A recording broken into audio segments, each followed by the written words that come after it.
Hariom, everyone. This is Ancient Wisdom for Modern Seekers, our monthly class. And today, my very special guest is Swami Satyamayananda ji. This guy is brilliant.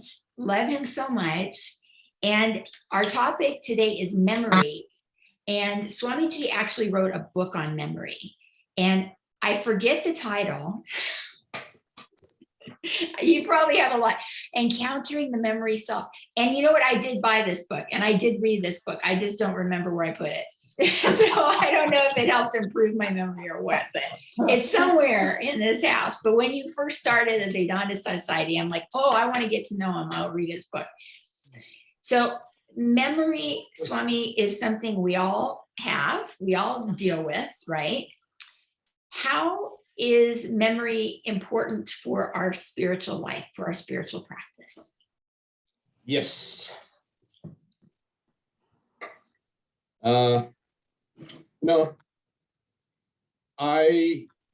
When I first met my guru, I was so thrilled. And later on, I came to know how great memory he had. He was, even in his 90s and mid 90s, full of old memories and what things he had studied over the years. And I was so embarrassed. We were also young and our memories were failing. You also find Sri Ramakrishna was called something called the Shrutidhar, one who can remember even when something has been said once. Holy Mother was like that. Swami Vivekananda's mother was like that. Swami Vivekananda himself was. He says, I need to hear it 2 times. Mm. His mother and his grandmother were exceptional. They needed to hear it just once. Mm. So, memory. So, what exactly is this memory? Especially in spiritual life, the entire scriptures of Vedanta is called Shruti and Smriti. Shruti is what you have heard. Smriti is what you have remembered. Because this was actually an old oral tradition. And it was not just for a few generations. It was for generations after generations. It went on for thousands of years. A major part of a spiritual aspirant's life was dedicated to memorizing this text and understanding them. And not only the aspirant, in fact, a large chunk of society was involved in memorization. And even when the written, you can say, texts were available, they never depended on that because they think the written word is liable for error. But memory is dependable. So this memory is a huge storehouse that we have. There is something called in spiritual life, in Vedanta, the inner instrument. The inner instrument is mind, intellect, the sense of the self, and memory. These 4 form what is called the inner instrument. Okay, I have a question. Yeah. Is that the same as the subtle body? Like, what's the difference between that and the subtle body? This is one component of a subtle body. Okay. The subtle body has actually 19 components. Oh, wow. Yeah. So these make up the 4 components of the subtle body. Then we have the 5 sensory organs, the 5 motor organs, the 5 pranas, 15. Okay. The subtle counterparts make up the subtle body. Okay, got it. So this mind, what we call it mind in Vedanta, is deliberative. When it sees an object, it's not sure. It is something called sankalpa and vikalpa. That is it this? Is it that? Then the intellect, buddhi, comes in and says, this is a tree. Okay. Now, then the sense of the self comes in. I see the tree. And then the memory comes in. Yes, I remember seeing this tree. Simple as that. I have seen many trees. So these are the 4 functions of the 4 components of the inner instrument. Now, there's a huge storage in the subconscious mind of everything that we have said and done and thought. This is called the chitta. It's huge. There are certain things, like Swami Vivekananda calls it pigeonholing. I see something, and what I see is cognized by remembering what I had already seen. So recognition is recognition. I cognize it again. And memory plays an important role here. Now, in many cases, we're saying these individual memories are pigeonholed. Like for a red kind of glass, I've got a separate pigeonhole. For a porcelain glass, I've got a separate. I've got separate pigeonhole for computers, or whatever. So it's pigeonholing. These are the small niches inside. Okay. But they are not, you can say, in a separate state. They are all connected. Memory forms a vast network, a vast. One wave in the mind. When I see something, there is something called a wave in my mind. It's a slight, small whirlpool in the mind. And that, like I throw a stone or a pebble in a lake, which surface is very calm. So what happens is when the pebble plops in the water, it raises a small wave, and then there's a ripple. And this ripple goes outwards toward the bank, hits the bank, and comes back in. Now imagine if you have many pebbles coming in. So there are a series of these waves that are intersecting. This is the surface of the mind. And every quivering surface of the lake leaves an impression in the mind. This is what is called a samskara, impression. Now, what happens is, in most religious traditions, we are asked to counter these samskaras, old impressions, with new impressions, because old memories have to be held down by memories only. So when we are meditating on God, taking his name, chanting, what happens is we are now raising new waves in the mind, which are forming samskaras of memories.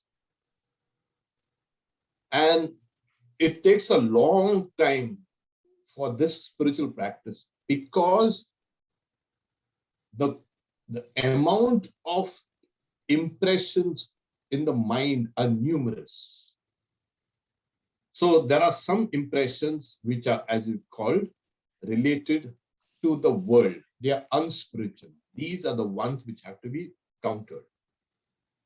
And as you keep on countering them over, you are building a spiritual mind. Okay, I need to ask a question here. Yeah. So, in modern science, we have short-term memory and we have long-term memory. So how do we know where things are getting stored? Like, for example, I'm taking this Vedanta class. I want to remember what you're teaching me. Okay. How am I gonna, is it, because I've heard it before, is it gonna be sent to long-term memory? How long does long-term memory take? Why do I forget things from class? Like, do I need to 100% understand it to remember it? Yeah. You know what I mean? Yeah. Now, there is something called short-term and long-term. These are the old terms. Now what is called is implicit memory and explicit memory. Oh, wow. Okay, tell me about that, because that's the first time I heard this one. Yeah.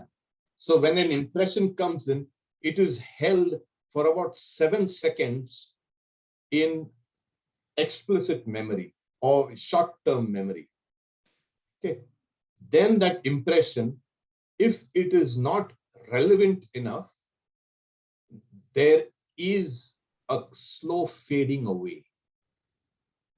Like, I need to memorize a phone number immediately. And I memorize it, and then after a few seconds, it vanishes. But if that phone number is important to me, I'll remember it. That is taken to the long-term memory, implicit memory. Okay. Now, there's another storage called a semantic memory. And there is also something, we might lose a memory because of Alzheimer's or dementia. So semantic memory is generally very robust, but even that is found to fail. Mm-hmm. Then there is something called a rote memory also. Now, when I want to understand or to remember a particular thing, if there is an emotional touch, I remember it. Mm. And now this emotional touch, this whole limbic system contains what is the most important part of the limbic system is the hypothalamus, or what we have something called hippocampus. The hippocampus is it's like a small seahorse shaped node in the center of the brain. It is responsible for memory and also to give it an emotional tinge to it. So once a thing is brought into long-term memory, Swami Vivekananda gives an example. When you go to a seashore, which you are nearby, and you hear the sound of the waves, each wave actually is made up of hundreds and hundreds of smaller waves. So memories, long-term memories are like that. Something evokes memories and a whole train of these memories come. Yes, it's a huge train of memories that come. And sometimes you're lost, you daydream, as they say. So this, let's take the words that you use, short-term and long-term. So if the information that has come in is useful, it goes into long-term memory. When a neuron fires, okay, a neuron, see, there are about 80 billion neurons in the brain. And no two neurons are similar. They are all different. Oh, yeah. When one neuron fires, what it fires is neurotransmitters. The other neuron absorbs that and refires this. So what happens is there's a cascade of chemicals in a particular section of the brain. That cascade of neurotransmitters then forms a pattern. If you're used to drinking tea every day at 4, okay, that habit itself is nothing but a cascade of neurochemicals into a pattern. That pattern keeps on repeating itself and then gets reinforced. And the more it gets reinforced, the more deeper it is stuck in the brain. Okay, so that's like really good when it comes to spiritual practice, right? Oh, yeah. We want Yeah. that to happen. Yeah. That's really Yeah. good. Exactly. But then what about if there's some trauma or something we don't want to remember and it keeps coming up in our memory and we can't forget it? I mean, how do you get rid of that? Oh, thank God you asked me this question. Trauma also is nothing but old memories. Okay. Now, when you talk about memory, in fact, Plato, in his writings, also speak of anamnesis, that is amnesia. Forgetting also is a part of this memory structures. The brain lets go of certain things which are useless. You've just moved on. But certain memories, traumatic memories, don't go away. Why? Because they have not been resolved. Right. And they have that emotion attached Oh, to yeah. it. So Oh, they yeah. get stuck in that Oh, long yeah. term. Yeah, yeah. So what happens is, in all post-traumatic stress disorders, the therapist will ask you to recount that, face those memories. And if you don't face it now, it's going to grow and grow and grow and grow. Okay. So that's the reason why in a kind of counseling or a talk session, the person should just keep on talking about it. Now, in many cases, just counseling does not do. You need to change the structure of that old neuronal structure. So this is done by adding some extra chemicals as psychiatric drugs. So that breaks the chain. When you have these old traumas, what happens is you have actually over and over and over recounted them to yourself, and they have become very strong. They had started off strong, of course, and they become stronger and stronger and stronger. Every second thing evokes that trauma, and that trauma has a direct influence on the nervous system, and the nervous system has a direct effect on the body. So whenever you're in a post-traumatic stress disorder mode, your body freezes or it's in stress, and it is like either in a fight or flight mode. It's constantly stressed. So this is, in many cases, it has been found that traumatic memories are also associated with false memory. False memory. Oh, yes. How does that happen? Yes. Like, suppose I was walking in the middle of the night alone, and then a person comes and tries to attack me from behind. Okay. That was traumatic. I flee and I managed to escape with great difficulty. And now when I try to recall those, my God, The memory of a car starting is also put inside. The memory of a dog howling somewhere is also put inside. You know what happens? I'm now creating and recreating those traumatic experiences with other memories. And so it becomes stronger and stronger and stronger. Then I'll say, well, it was 2 o'clock in the morning. No, it's not 2 o'clock, it was around 3 o'clock. And that person was wearing a dark hooded, you can say, jacket. Well, it wasn't a dark hooded, maybe it was something, some other color, but you are not sure. And so you start imagining. So false memories also play an important part in traumatic experiences, and they become powerful. Another thing is, this also tells us that no memory impression is static. It's not like a fossil inside.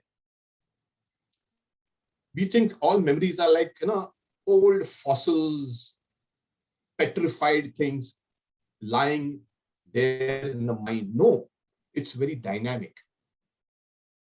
Who does that? There is the power of subconsciousness. Suppose I am now dreaming that I'm sitting down in a car going to Santa Barbara. And as I'm dreaming, I look around and see there's a tiger sitting beside me. And it's perfectly, I'm talking to the tiger, or tiger is talking to me, something like that. I had a memory of going to Santa Barbara in a car sitting down. But somebody or something has scrambled all the memories there and put a tiger or an elephant or something.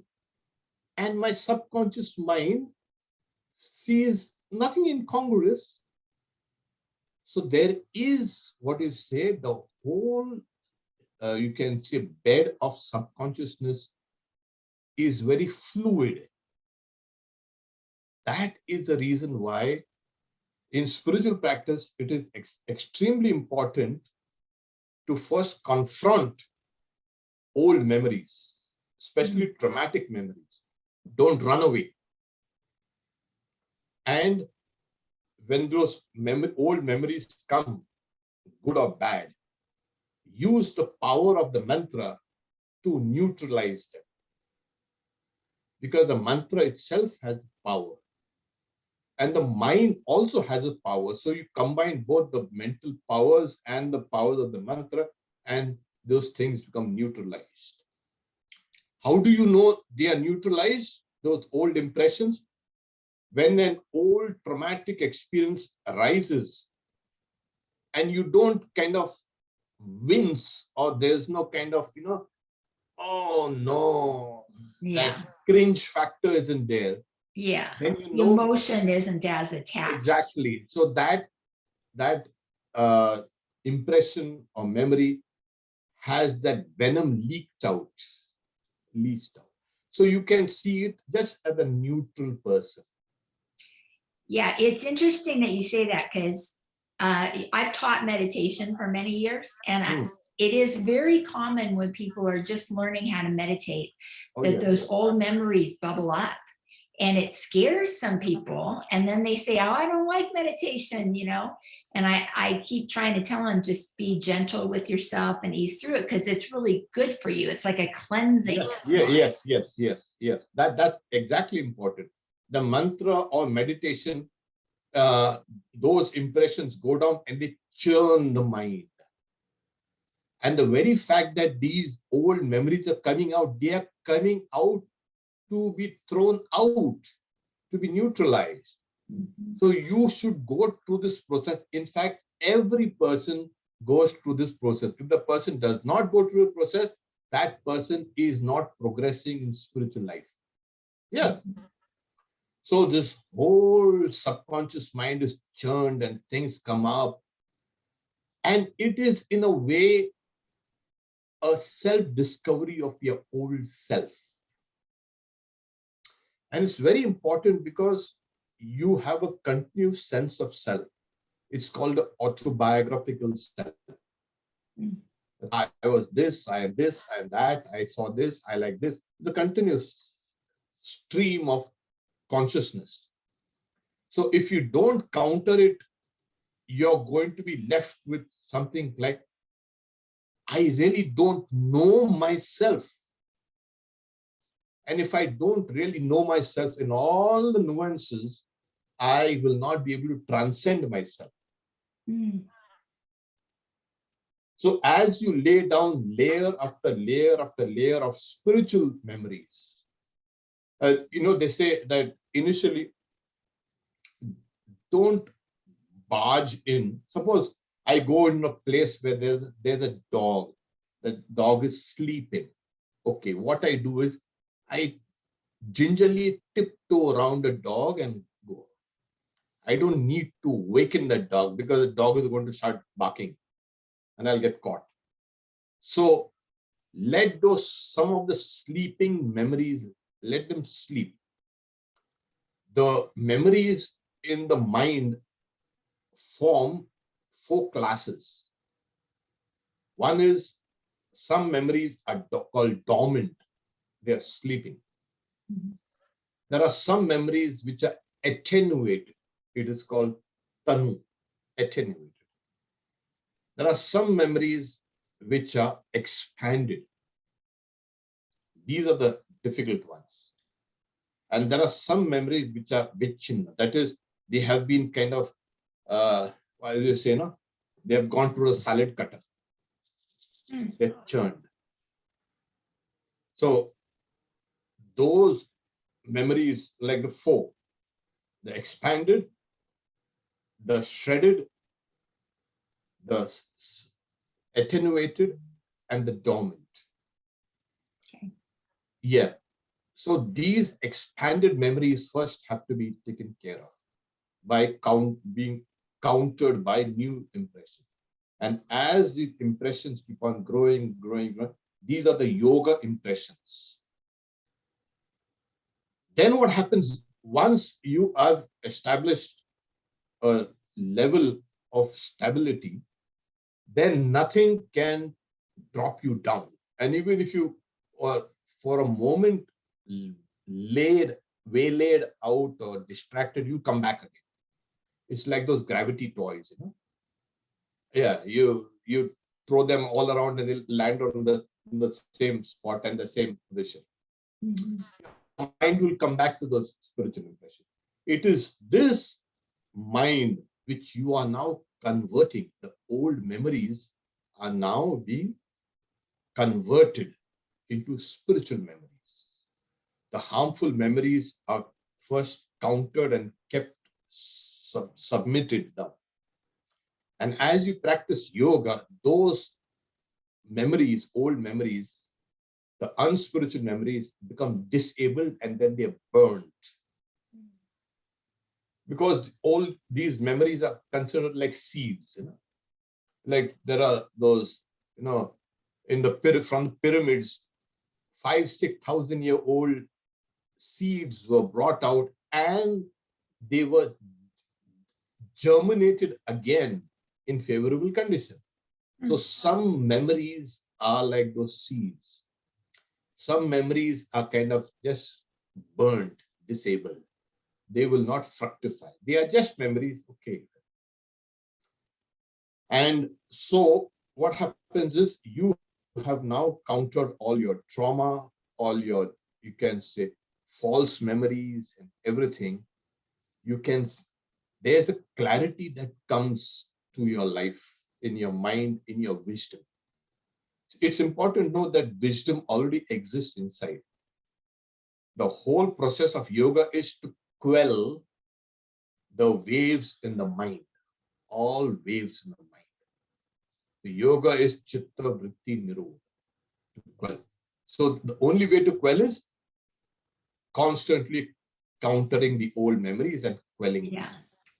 Okay, so how does this relate to karma? For example, some of our past experiences are karmic, right? It happened to us because of some karma, and even in the future, karma is going to come in. So is it beneficial for our karma to quell those memories, or as long as we've learned from them, or how does that work? Yeah. In modern psychology, they come down to something called the samskaras, impressions, which is called engrams. These impressions are in the mind, the brain. But in Vedanta, they say the opposite side of every samskara impression is karma. So when you do anything, where you imagine, visualize, you think, speak, whatever you have done leaves a mark. And these marks, then they become, as I say, karma. They coalesce, like birds of a feather flock together. So you have similar impressions of that particular class coming and coalescing. That becomes karma. So without this karma, actually our whole life is actually built on karma. We are building ourselves through memories, through impressions, or through karma. And like we can build, we can rebuild also. We can take out certain parts. Now, certain karmas, there are two types of karmas that have been enumerated. One is the knowledge impressions, knowledge karma, like knowledge of a computer, and knowledge of the stars, and knowledge of physics, and knowledge of, you can say, whatever, all types of impressions, they are classed as knowledge impressions. These do not bind. They actually enrich you. But there are the other class of, you can say, impressions called the karma impressions. Now, these are the binding ones.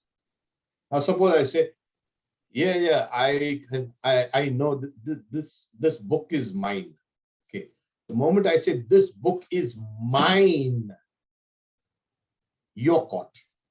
You have created a fresh karma. You could have just said, oh, I read this book and it was wonderful. Oh, I learned a lot of things. That is not binding. Knowledge actually frees you. But the moment you say, this is my book, there you're caught. So here we have, so these becomes karma, and this will have to be worked out. Now, how much karma? There's plenty of karma. Holy Mother says that japa counters the old karmas. So you are making new karmas, new memories, and that is countering the old karmas. You say, where you're supposed to get a wound, as you can say, wide as a plowshare, you will get a pinprick there. So from there itself, you can understand that one set of karma can counteract the other set of karmas. Okay. Yes. I have a question. Can you just explain what karma means? Like everything that you do, it comes from the word kri, to do. Everything that you say, think, talk, imagine, everything leaves an impression in the mind, memory. And these memories, when they are become crystallized, become karma. There are certain karmas that are subconscious. You are breathing. That is also karma. But this is done subconsciously. So these subconscious karmas do not bind you. Only consciously done karmas form, as it were, the binding links. So your embodiment, in fact, the whole of this reincarnation business is based on karma, memories, your old memories. Holy Mother says, even if you have Shri Ramakrishna also, even if you have a desire to eat a sweet, you will have to be born. This Uh-oh. Oh, yeah. After we just had a lot of pie for Thanksgiving. I hope You I know didn't just what? buy myself some more lives because I don't want that. So, you won't believe it. Suppose I want to eat chocolates. Okay. The whole of nature will say, fine, I'll give you a chocolate, don't worry. You want chocolate, I'll give it, because that's my job. Nature's in my job. But wait, I have to create a universe first in order to supply you the chocolate. I'll have to have earth, water, fire, air, and space. Then I have to design trees, and designing trees is not an easy thing. It has to evolve. The cocoa trees have to evolve from some plankton or something. And then I'll get cocoa, and then there are other people to process that cocoa, and then I'll get a chocolate. So hold on, nature says. I'll give you the chocolate, but let me create this universe. So we have actually created ourselves by our karma. Okay. And we can also make and remake our karma, us. The mind is malleable, but the person that does the karma, Vedanta says, you pay attention to that. Consciousness. Without a conscious agent, you will not be able to perform karma. So, go back and say, oh, not I, thou, O Lord. You are the doer. Shri Ramakrishna says, God is a doer. This is knowledge. I am the doer. That is ignorance. So the more you let go of yourself, so how does it appear that you will be able to do all these things? Oh yeah, it's like a mosquito sitting on my arm, and I subconsciously go and squash it. It's just subconscious. I will do all my actions impelled by the higher desire to see God. All my actions will become kind of non-binding. I'm not going to curse all the mosquitoes in the world and I'm going to be glad that I killed one. Nothing. It's just natural. So this memory, and from memories, these impressions, samskaras, from samskaras to what is called karma. These are the deeper layers of the mind. If I have something that is unresolved, it will come out as traumatic. I need to look at it. Have a fresh look at it. Talk to somebody, try to visualize it. Or if I'm not interested at all, take the whole thing and just dump it. How do I dump it? By meditation, by pranayama, by repetition of the mantra. That is just cutting at the roots of everything. This is how slowly we start pulling ourselves, holding ourselves.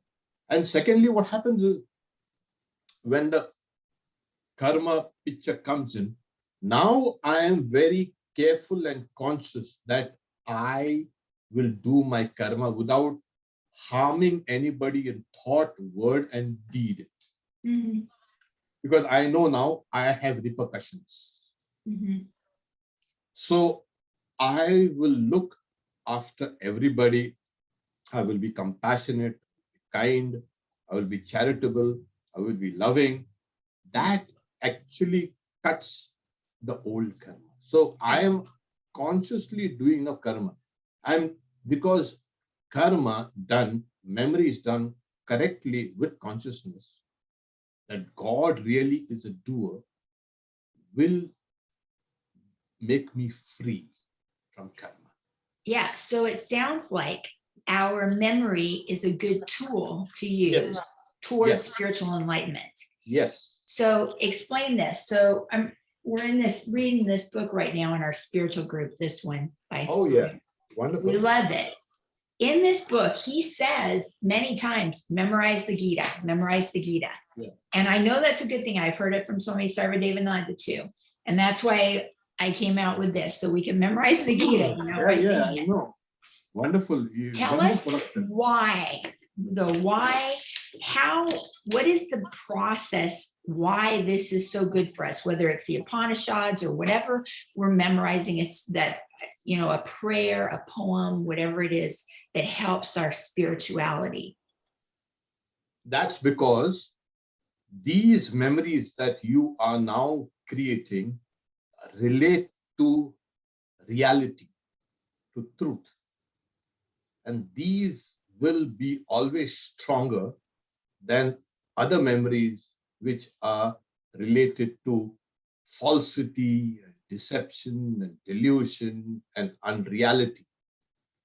So that's why they say that the impressions of reality have to be accumulated. So they will destroy all the other impressions related to unreality, the limitedness. So that's just made me think, okay, so it's really important, not just that we memorize, but what we memorize is important. Because there's a lot of songs out there, and like I'm just thinking of this Bruno Mars song where he sings, I want to be a millionaire or a billionaire so freaking bad, you know. So that we don't really want to memorize that, right? We want to memorize more, you know who you are kind of thing. Exactly. So all memorization of the Gita, Upanishads, or whatever is related to the reality. And the reality always has to be transcendent and at the same time immanent. You know, your individual knowledge has to be related to the cosmic knowledge. Otherwise, it's not knowledge at all. The Upanishads give an example. If you know the nature of one lump of clay, you know all the clay in the universe. So every knowledge has two components. One, the lump of clay in my hand, and the subsequent all clay in the universe can be known to this. This is the cosmic knowledge. Now, if I pay attention to this cosmic knowledge, most of the times, this knowledge, individual knowledge of whatever I do, will not bind me. Rather, the individual knowledge that I have is nothing but an aspect of the cosmic knowledge. Excuse me. When I recognize this, then the karma and all my selfishness and all my narrowness goes away. What am I? I'm just a kind of an insignificant speck of dust in this vast ocean of existence. Why should I bother about all these things? Let go. And when I let go, all the karma just falls away. Somewhere deep down, I have been holding it, but I'm not holding it. Yeah, the sense of identity has been built up on these memories. You see? Mm-hmm. Yeah, I think the ego has some function there, right? Right. So that's the reason why the moment I let go, because I have understood the higher dimension of this knowledge of karma, there I'm free. Yeah, and it's interesting because I think as we're growing up, we hear people tell us who we are, right? You're a good girl, you're a bad boy, you're a this, you're a that, you're the smart one, you're the pretty one, you're the this one, you're the bad one. You know what I mean? And we identify with that. And so what you're saying is we need to kind of wash away all that through meditation and japa and understand who we really are. And then we need to remember who we really are at all times. And then our memory, that is helps us to achieve that. Right. There's a book, by the author is Joe Dispenza. You've heard of it? Yes. Oh, yeah. Breaking the Habit of Being Yourself. Oh, that's a great title. Oh, yeah. And this guy has really put in a lot of hard work. He's a professional. So we have the habit of being our old selves. He says you can break that habit and become your new self. And he has recommended nothing but meditation. And he has given a series of exercises in his book to break the habit of being yourself. And what I've been kind of saying is nothing but this.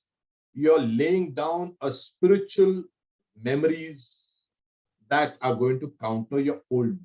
Right. So it's breaking the habit of being who you thought you were. Thought you, yes. And yes. now making it the new habit, the new subconscious activity of being who you know you really are.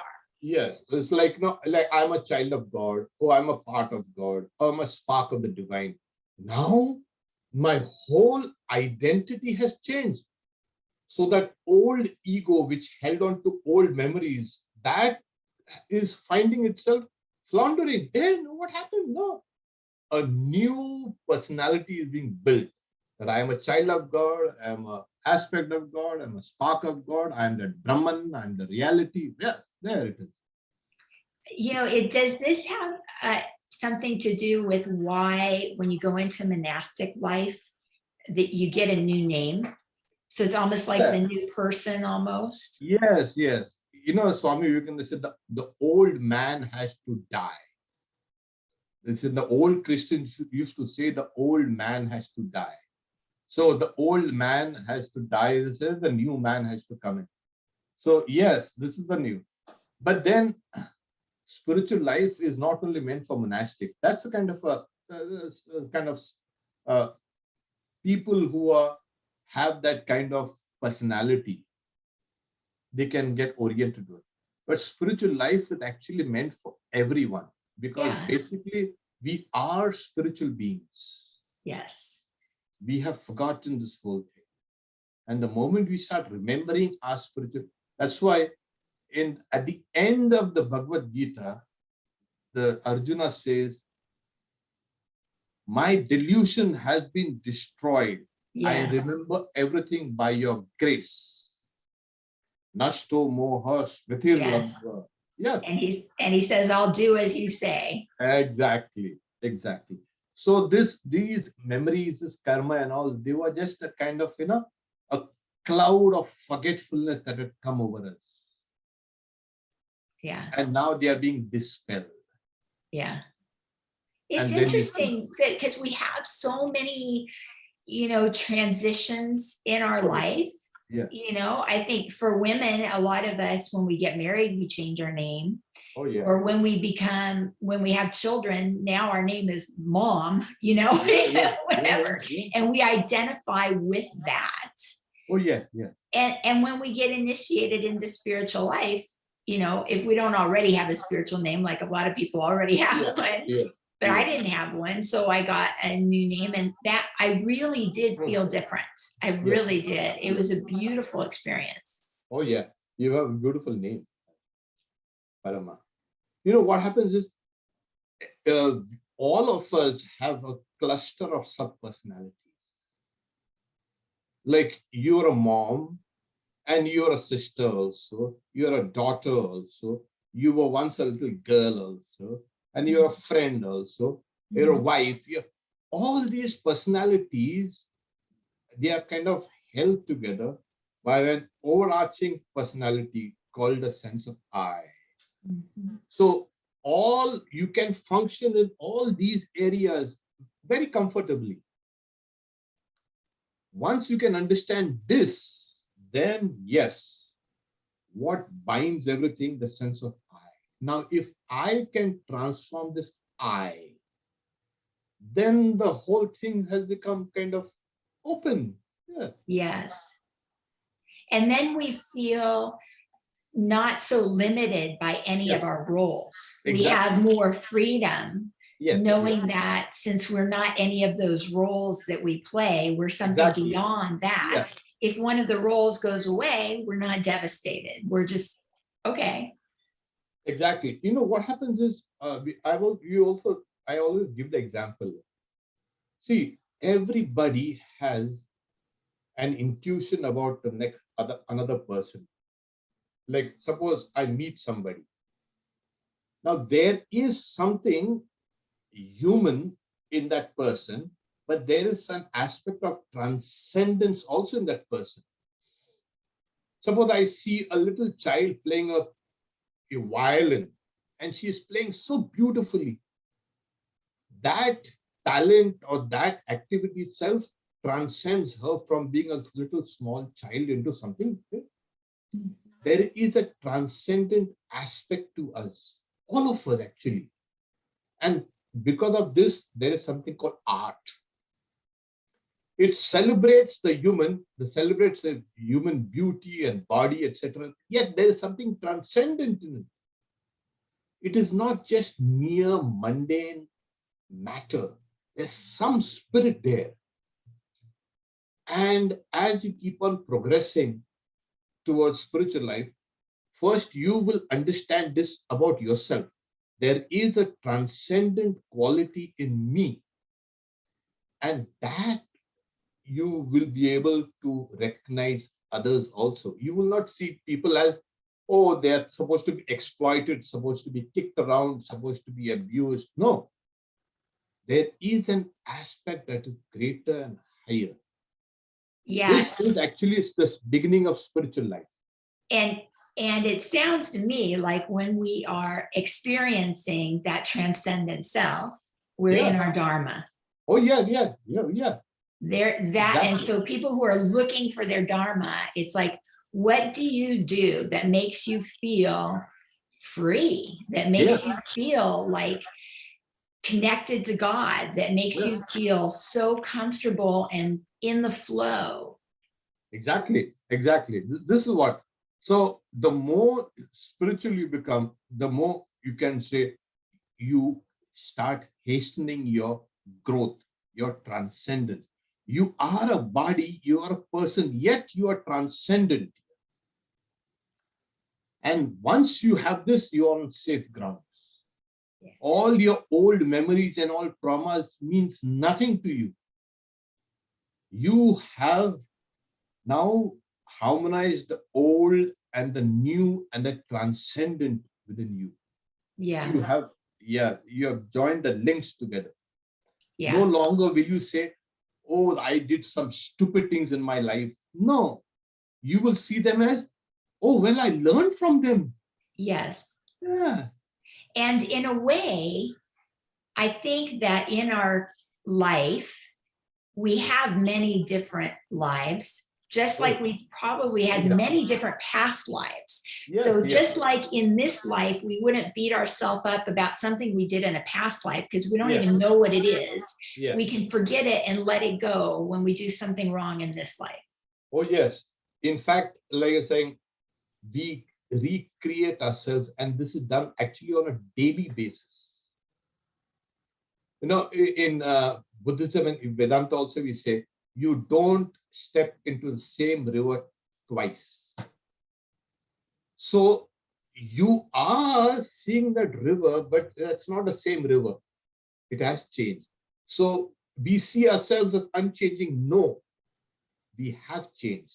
And this is what is called, in Vedanta, it's called Nitya Pralaya, daily dissolution. And you rise up, wake up in the morning, a fresh you, a new you.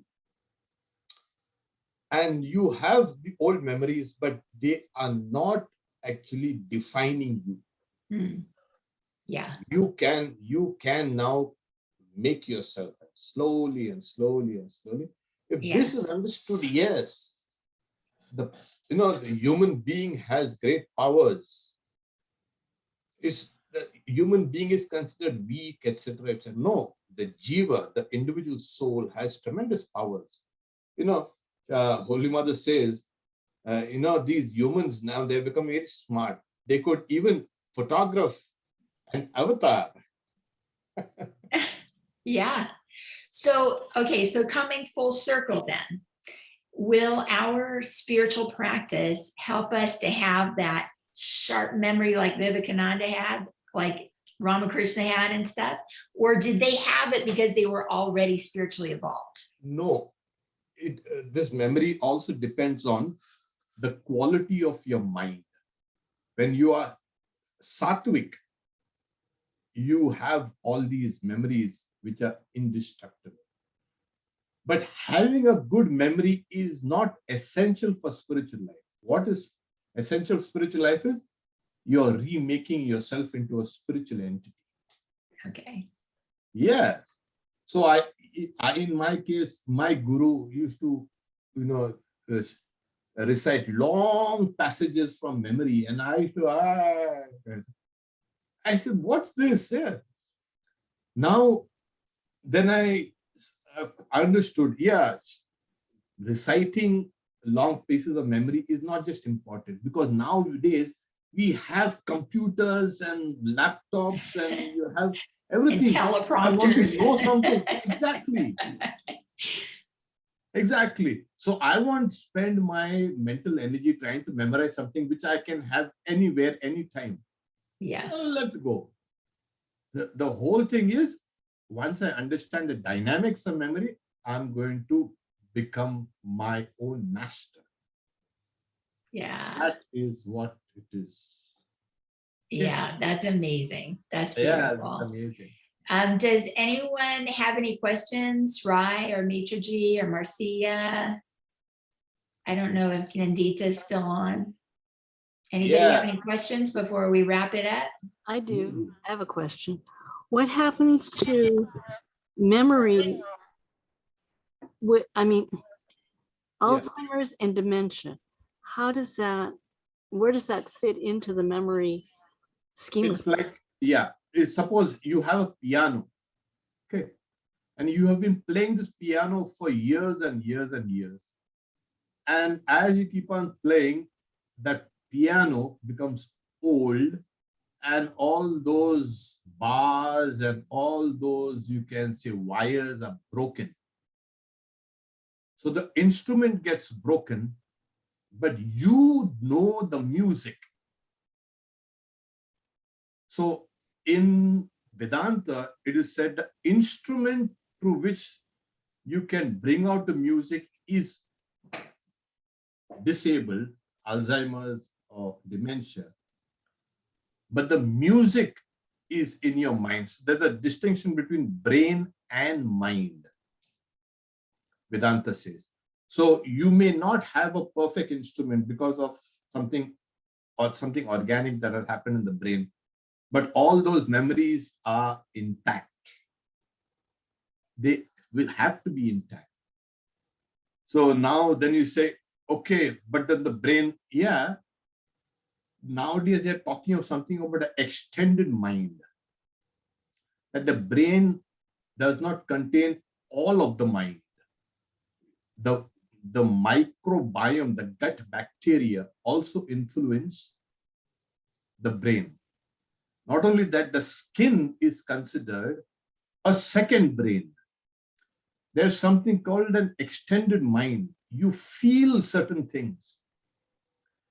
So the idea that the mind was confined only to the brain is now being removed off. Recent studies have also shown that when I interact with other people, the other people and their consciousness also is necessary to explain my consciousness. Mm-hmm. Oh yes, amazing research. Yes. So they're talking about the extended mind. So the mind extends across the body.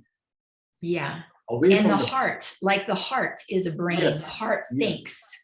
Yes, So even exactly. people, you might not recognize someone or know their name, but you have that feeling, them. Exactly. You know? Exactly. Like you see Alzheimer's patients, suppose a woman has Alzheimer's and she sees a old husband, okay, she can't remember the name and all the personal memories. But when the husband touches his wife, there is a sense of recognition. If that old memories weren't there somewhere, there wouldn't be any recognition at all. She knows that this person is my husband, but she cannot have specific individual memories of that. Mm-hmm. Mm-hmm. So that's the reason why they say that, yeah, keep healthy, eat healthy, and if some memories are going away, let it go. That's a process of memory.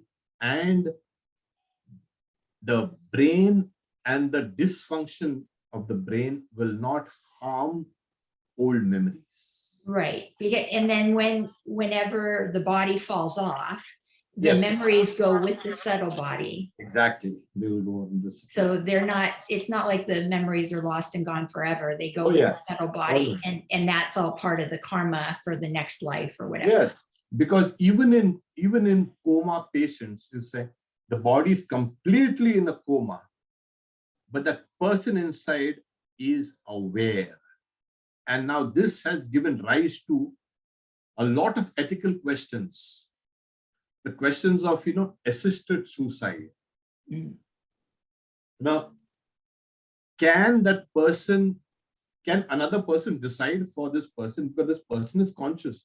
How do you know? And they found, like if the person was a tennis player, they say, how are you feeling? If you are feeling good, imagine you are hitting the tennis ball with your racket. And if it is, I'm feeling bad, imagine you're trying to hit the ball and you miss it.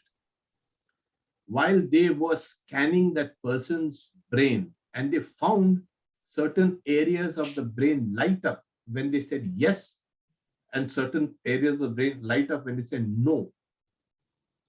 So that person inside is conscious. Only that person is imprisoned in a broken body. Mm. That is what happens. That's fascinating. Fascinating, very fascinating. Wow. Very fascinating. This has been an amazing class. Thank you so much for all your wisdom. Welcome. I hope we can all remember all this now. Well, now we can have it on the YouTube and the archive. And we can watch it again and again and Watch again. We can memorize it if we want to, right? Yeah. Yeah, that's good. I'll definitely put it up on YouTube. Would you please do a chant for us to chant us out to close this up? Om Krato Smara Kritagam Smara Krato Smara Kritagam Smara. Om, oh my mind, remember all that I have done. Remember all that I have done. Remember all that I have done. Meaning, this person is about to give up his body and telling his mind to remember all the meditations that the person has done. This will lead the person to final liberation. Om, peace, peace, peace, in the name of Lord Hari. Beautiful. Thank you so much. Thank you. Thank you. Thank See you you. then. All right. Good night, everyone. Bye. Many Yeah. blessings. Bye-bye. See you next month. Lisa. Bye.